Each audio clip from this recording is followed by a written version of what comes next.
Guilty on all counts. The gavel slammed down. The defendant's smirk disappeared. His attorney dropped his pen. Your Honor, that's impossible. Sit down. The courtroom froze. Judge Frank Caprio's voice cut through the air like a blade. The man who had been laughing, mocking, and treating this court like a joke now stared in utter disbelief. You thought this was funny, didn't you, Mr. Davidson?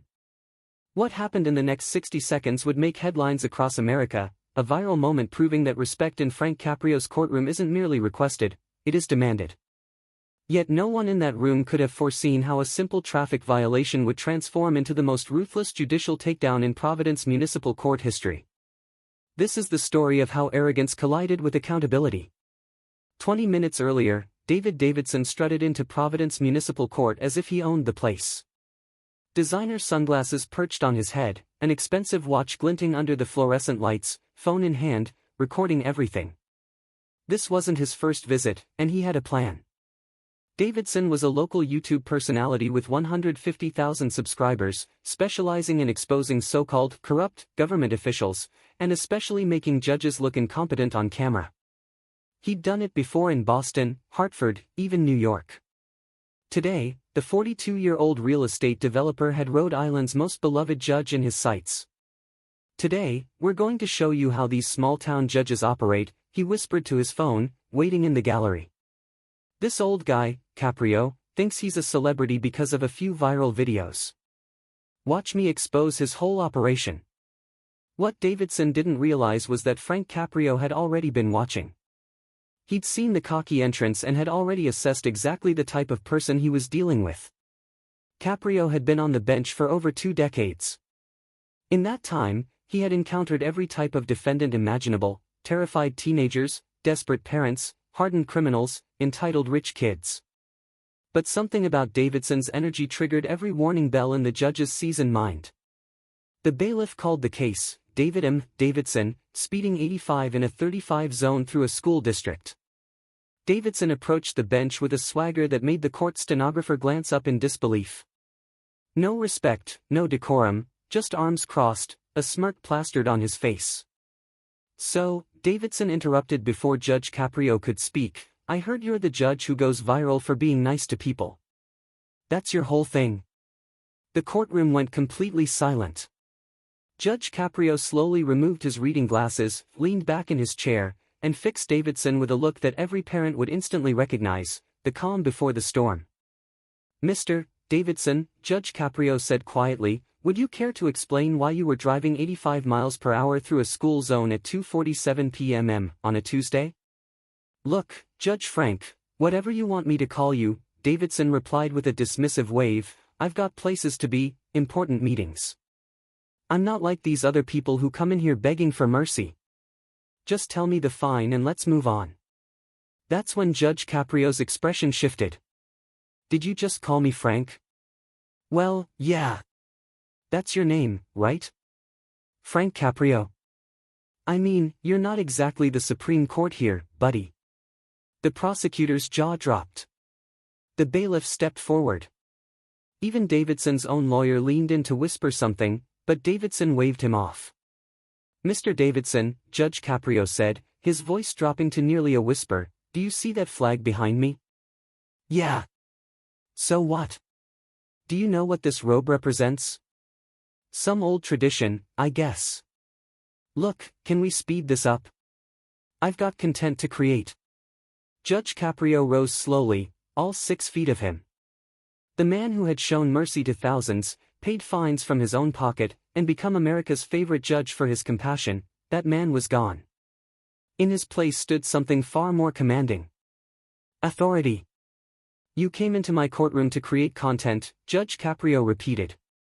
Actually, yeah. My subscribers love this stuff, watching me deal with small town, enough. The single word echoed through the courtroom like a gunshot. Davidson instinctively took a step back. Subscribe to this channel and hit the notification bell. You're about to witness why Frank Caprio is America's most respected judge.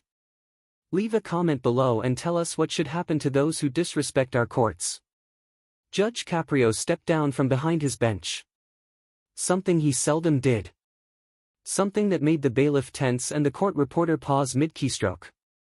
"Mr. Davidson," he began, "in 23 years on this bench, I have shown mercy to single mothers unable to pay their fines. I have dismissed cases for veterans battling PTSD. I have even paid tickets from my own pocket for families facing eviction." Davidson continued recording on his phone, but the smirk on his face was beginning to fade. "Do you know why I do that, Mr. Davidson?" "Because you're soft?" Davidson guessed. "Wrong answer," Judge Caprio said firmly. "Because I believe in redemption. I believe people deserve a second chance when they show respect for this court, for the law, and for their community." Caprio stepped closer. "But you didn't come here seeking redemption, did you? You came to mock this courtroom, to turn our justice system into entertainment for your subscribers." "Look, I was just," Davidson started. "You were just what?" Caprio interrupted. "Just disrespecting every person who has ever stood before this bench with genuine remorse. Just treating our laws like a joke for internet points." Davidson's lawyer finally found his voice. "Your Honor, my client apologizes for, your client," Judge Caprio said without looking away from Davidson, "hasn't apologized for anything. In fact, he's still recording." Every eye in the courtroom shifted to Davidson's phone, still in his hand, still filming. "Turn it off," Judge Caprio commanded quietly. "Actually, this is a public courtroom, so I have the right to," the bailiff moved with lightning speed. Davidson barely saw it coming. The phone was out of his hands and powered off before he could blink. "Now," Judge Caprio said as he returned to his bench, "let's discuss your violation. 85 miles per hour in a school zone. Do you have children, Mr. Davidson? What does that have to do with anything? Answer the question." "Yes, I have a daughter. She's 7. And if someone drove 85 miles per hour past her school, how would you feel about that?" Davidson shifted uneasily in his seat. "That's different," he muttered. "How is it different?" Judge Caprio asked, his eyes piercing. Because my daughter goes to a private school, not some public one." He stopped mid-sentence, but it was too late. The courtroom buzzed with shocked murmurs. Judge Caprio raised his hand, demanding silence. "Ah," he said, "so children in public schools matter less than children in private schools?" "I didn't say that," Davidson stammered. "You just did. You literally told this entire courtroom that you believe some children's lives are worth more than others based on their parents' income." Davidson's face flushed red. "You're twisting my words. Mr. Davidson," Judge Caprio continued, "the school you drove past, Roosevelt Elementary, has 847 students. 73% of them qualify for free lunch because their families are struggling financially. But according to you, they matter less than your daughter?" "That's not what I meant." "Then what did you mean?" Davidson opened his mouth, then closed it. For the first time since entering the courtroom, he had nothing to say. But Judge Caprio wasn't finished. Not even close. "Mr. Davidson, would you like to know what happened at Roosevelt Elementary the day after your little joyride?" Davidson's lawyer began to object, but Judge Caprio held up a hand. "The principal sent a letter to all parents about increased speeding in the school zone. 3 parents organized a petition for more speed bumps. 2 teachers started a campaign for crossing guards." Judge Caprio pulled out a folder. "But most importantly, a 7-year-old girl named Maria Santos asked her teacher why cars go so fast when children are trying to cross the street safely." Davidson's face turned pale. "Maria Santos is also 7 years old, Mr. Davidson, just like your daughter. But Maria walks to school every day because her mother works 2 jobs and can't afford a car." Judge Caprio opened the folder. "When Maria's mother heard about your case, she wrote me a letter. Would you like to hear what she said?" "No, that's okay," Davidson muttered. "She said, 'Judge Caprio, please help that man understand that our children matter, too.'" The courtroom fell completely silent. "She didn't ask me to punish you, Mr. Davidson. She asked me to help you understand." Davidson was no longer the cocky YouTuber who had strutted in 30 minutes earlier. He was simply a man standing in front of a judge who had utterly dismantled his entire worldview. "So here's what's going to happen," Judge Caprio said. "You will pay the maximum fine for your speeding violation, $2,500. Music, Davidson's eyes widened. $2,500 for speeding, plus $500 in court costs, plus mandatory community service. Community service? How much? 85 hours. 85 hours. 1 hour for every mile per hour you were traveling in that school zone. You will serve every single one of those hours at Roosevelt Elementary, assisting with crossing guard duties." Davidson's lawyer finally spoke up. "Your Honor, that seems excessive for a simple traffic violation." Judge Caprio cut him off. "Your client did not commit a mere traffic offense. He endangered children's lives, showed utter disrespect for this court, and revealed a fundamental lack of understanding about the value of every child in our community." Judge Caprio rose again. "Mr. Davidson, you came here today thinking you could turn our justice system into content, believing you could mock the institution that safeguards our community. Congratulations, you got your viral moment."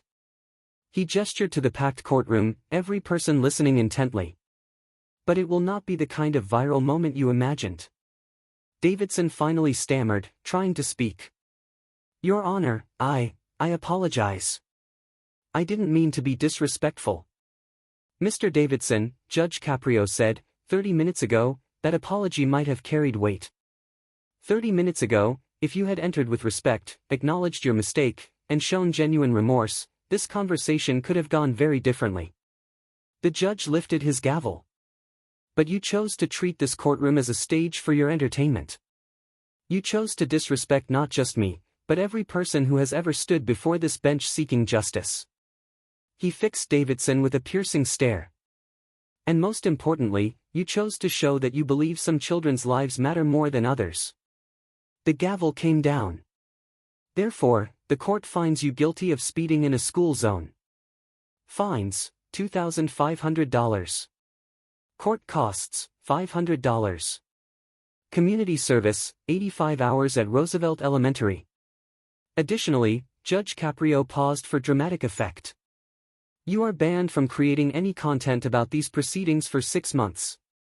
If any video or post about this case appears on your social media during that period, you will be held in contempt of court and face further penalties." Davidson's mouth dropped open. "You can't do that.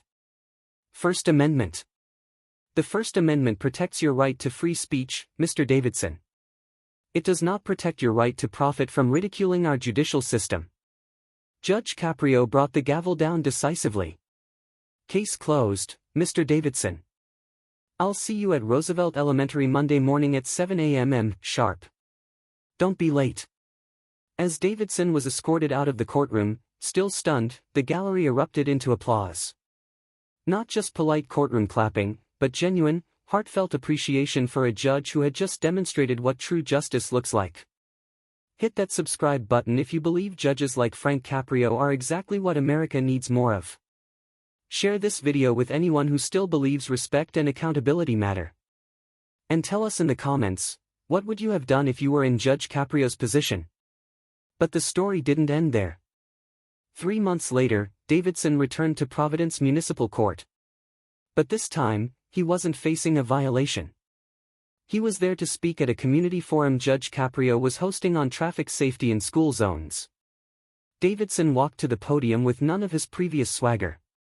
Gone were the designer clothes, the expensive watch, the cocky attitude. In their place was something entirely different, humility. 3 months ago, Davidson began, I walked into this courtroom thinking I would make Judge Caprio look foolish. Instead, he taught me the most important lesson of my life. He looked directly at Judge Caprio. I learned that every child matters. That respect isn't something you give only when convenient. It's something you give because it's right. And sometimes, the hardest lessons are the ones we need most. Davidson turned to the audience. I've spent every morning for the past 3 months at Roosevelt Elementary. I've met Maria Santos and her mother. I've watched children navigate streets far too dangerous because of drivers like me. His voice broke slightly. Judge Caprio didn't just sentence me to community service. He sentenced me to become a better person. The applause that followed wasn't for entertainment, it was for redemption. Judge Caprio later said that Davidson's transformation perfectly exemplified why he became a judge, not to punish, but to teach, not to humiliate, but to heal.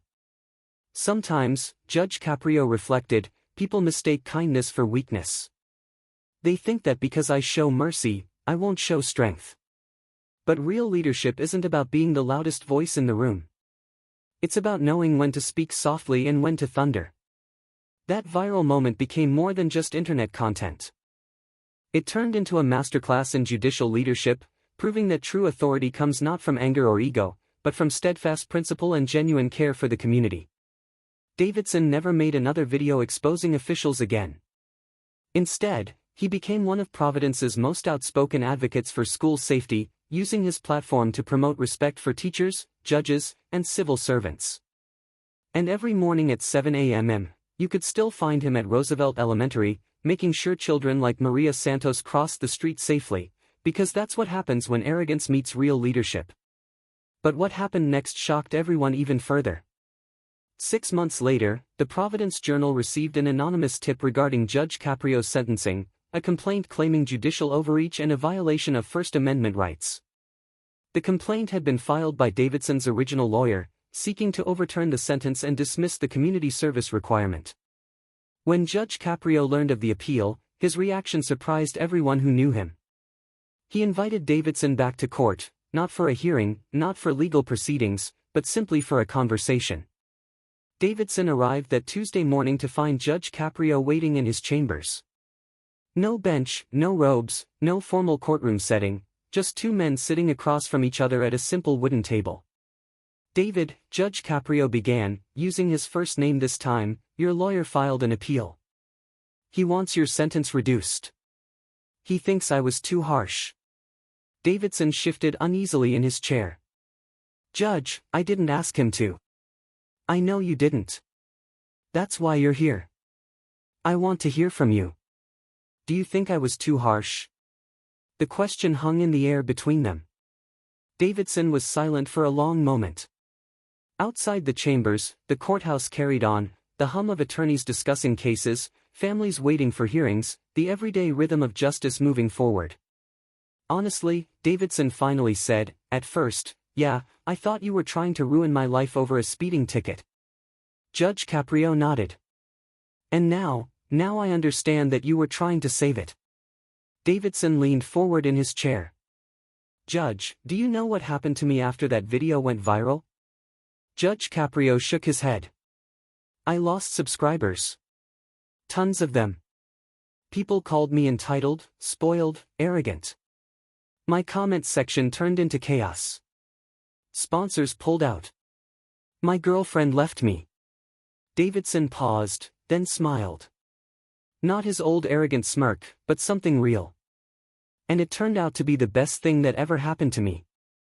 Judge Caprio raised an eyebrow as Davidson continued. "For the first time in my life, I had to face myself honestly. Really honestly. And I didn't like what I saw." Davidson stood and walked to the window overlooking the Providence courthouse steps. "You know the worst part," he said. "It wasn't the fine, it wasn't the community service, it wasn't even the humiliation. It was realizing that you were right about everything." He turned back to Judge Caprio.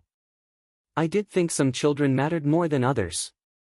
I did treat your courtroom like a stage for entertainment. I did disrespect everything you stand for." Judge Caprio leaned back in his chair. "David, the reason I asked you here today isn't about the appeal. Your lawyer might even win that. By the way, on paper, my sentence was unusually strict for a first-time speeding violation." Davidson frowned. "Then why?" "Because I wanted to tell you something.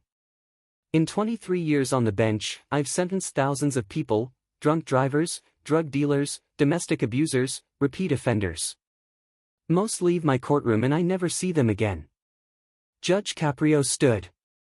"But you came back, not because you had to, but because you wanted to. You completed your community service without a single complaint.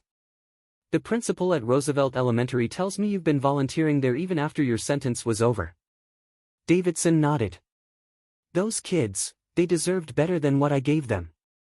David, Judge Caprio said, walking around his desk, do you know why I really gave you that sentence?